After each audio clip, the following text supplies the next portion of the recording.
Assalamualaikum warahmatullahi wabarakatuh.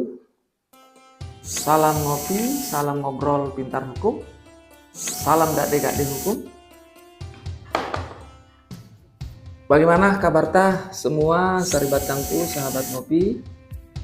Tentu kami berharap saribat tangku sahabat ngopi sehat-sehat jaki semua, sehingga seluruh kegiatan ta, aktivitas ta dapat berjalan dengan baik.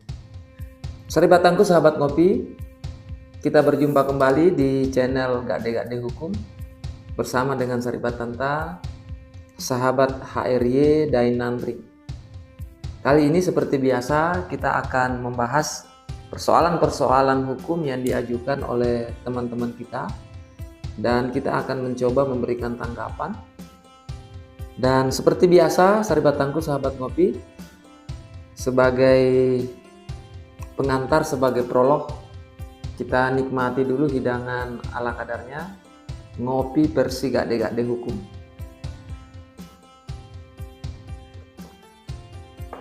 Alhamdulillah, mantap mintong.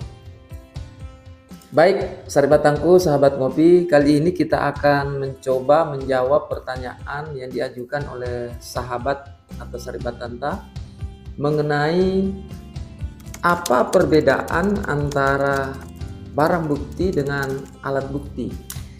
Ini seringkali memang pertanyaan ini diajukan. Apa perbedaan antara alat bukti dengan barang bukti? Apakah dua hal ini sama atau berbeda?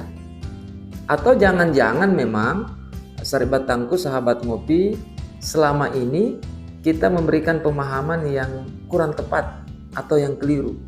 Bahkan seringkali saya mendapatkan semacam pertanyaan dari teman-teman yang berkecimpung dalam dunia penegakan hukum. Dan bahkan ketika saya coba sounding, saya coba tanyakan apakah sahabat paham dan mengerti terkait dengan apa sih perbedaan antara barang bukti dengan alat bukti. Seringkali memang ada semacam statement atau pernyataan atau anggapan bahwa dua hal ini sama. Nah, mari kita coba ulas secara santai, secara ringan, tetapi mudah-mudahan bisa memberikan pemahaman kepada kita semua. Saribat tangku sahabat ngopi, kalau kita mencoba melihatnya dari perspektif normatif terkait dengan alat bukti, tentu kita akan mengatakan bahwa alat bukti adalah segala sesuatu yang dapat digunakan untuk kepentingan pembuktian, atau dapat juga kita katakan sebagai sarana yang sangat penting, yang sangat utama dalam proses pembuktian.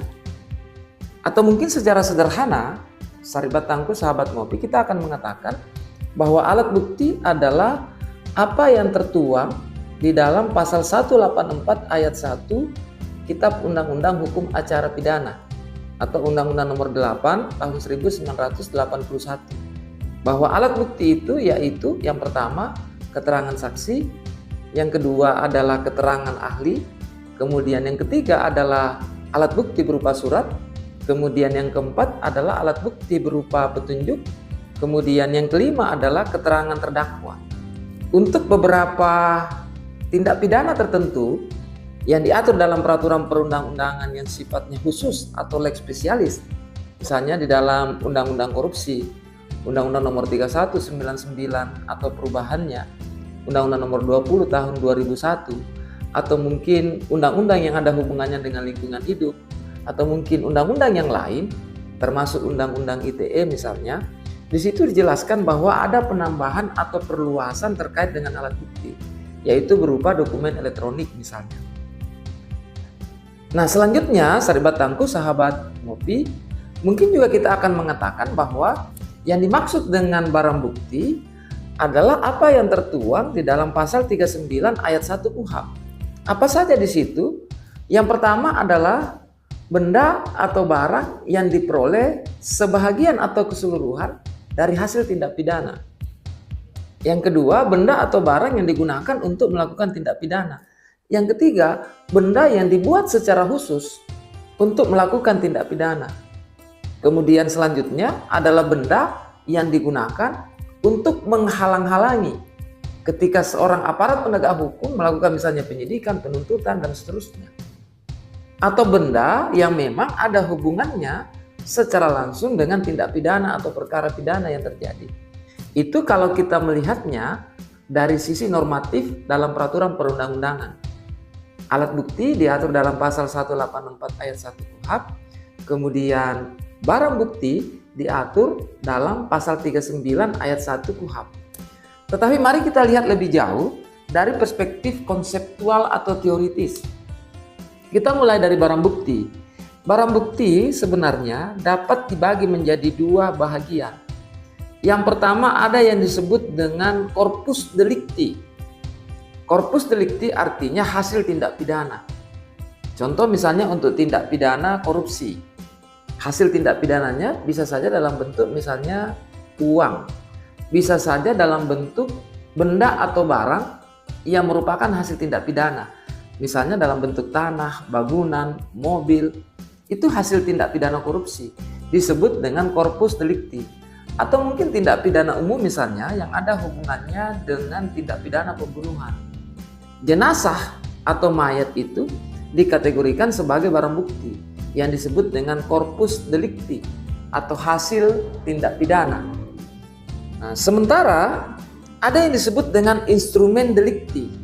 Instrumen delikti adalah benda atau barang yang digunakan untuk melakukan perbuatan atau tindak pidana. Misalnya, dia menggunakan pedang, dia menggunakan pisau untuk melukai atau membunuh seseorang. Pedang ini atau pisau ini, inilah yang disebut dengan barang bukti atau instrumen delikti.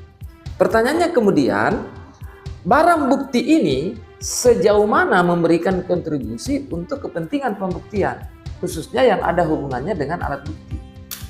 Pada tataran empirik, Saribatangku, sahabat ngopi, barang bukti ini kadang bisa digunakan sebagai alat bukti petunjuk.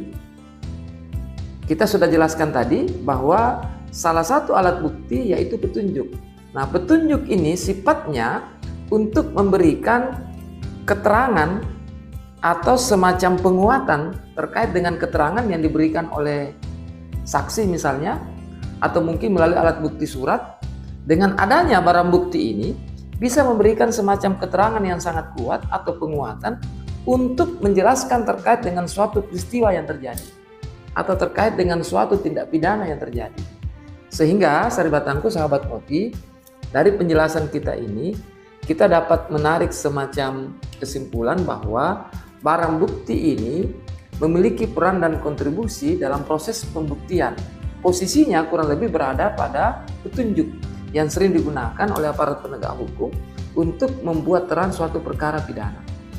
Saribatangku, sahabat ngopi, demikian penjelasan kita terkait dengan apa sih perbedaan antara alat bukti dengan barang bukti.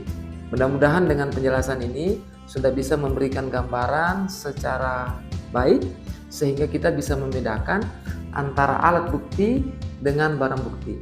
Sebagai closing, saya ingin meminjam ungkapan bijak dari masyarakat Bugis bahwa salah satu prasyarat atau salah satu indikator yang harus dipenuhi oleh seorang pemimpin dan termasuk dalam hal ini aparat penegak hukum adalah maca, malempu, mageteng, dan warani.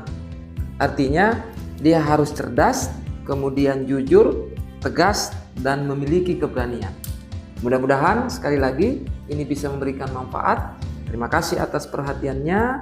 Salam sehat, salam ngopi, salam ngobrol pintar hukum, salam gade-gade hukum.